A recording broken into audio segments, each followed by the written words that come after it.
So, my next marijuana story is so my next story about pot experiences is about my friend. For the sake of his anonymity will be named Barstow. Okay, anyway, so Barstow wants to have a pot brownie, and I just happen to have pot brownies, and he just got Call of Duty World at War. So me and my ex-girlfriend, friend, Jargon, go over to his apartment to play Call of Duty, and we partake in pot brownies, and we're playing Call of Duty, and we're having a good time. Barstow gets pretty fucked up, and he about 5 minutes later, licking his lips, just, Roger, was there fucking nuts in these fucking brownies? And right then when he said it, I remembered not 5 hours ago, my friend Catalina, for the sake of her anonymity, says, make sure that whoever eats this knows there's nuts in here.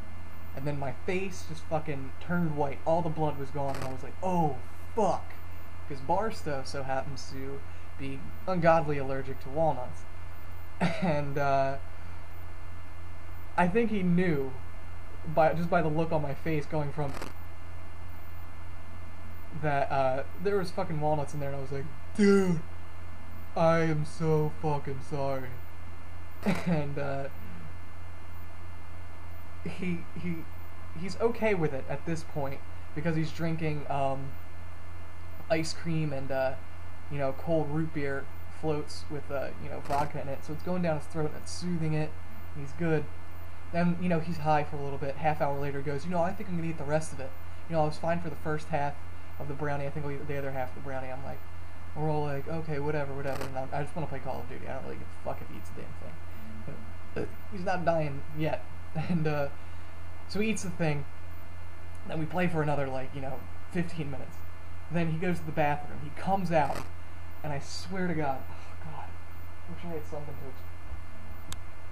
His face, no lie, was about as red as this fucking stick of high endurance, which gets you so many more ladies than Axe. And his face is just bulging.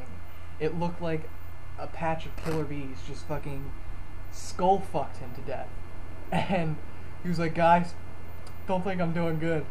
And at this point, I was high as fuck, and I tried not freaking out. And I was like, dude, I think you should just sit down, man. I think you should just sit down, bud. At this point, all these things are running through my mind. I'm like, oh fuck, we're gonna have to take him to the hospital. All of us are high and drunk. What the fuck are we gonna do? If he dies, we're all effed. And then, boom, this light bulb goes off in my head. Hey, I can just throw this responsibility on the shoulders of my girlfriend and Jargon. And then I get up and I'm like, I gotta take a shit. I am about, using other people's bathrooms, so I just go back to my apartment. It's only a few doors down. And I went to my apartment and I just waited there for a half hour. Just watch fucking college humor videos. And then I was like, okay, hopefully this whole thing will be played down. Then I get back only to find out that these high and drunk assholes that I left Barstow with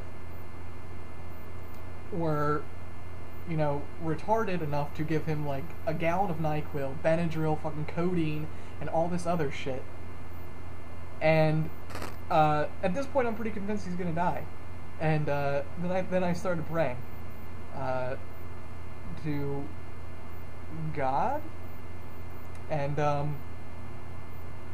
long story short, he's okay. He's not dead. But that just shows how good of a friend I am. And for 6 days, Brandon walked around looking very Chinese, with his like a Chinese man who got punched in the face about 100 times, just fucking like this. couldn't even see. Like Rocky at the end of his first movie, but on both eyes. Yeah, that's a pretty accurate description. Fucked up.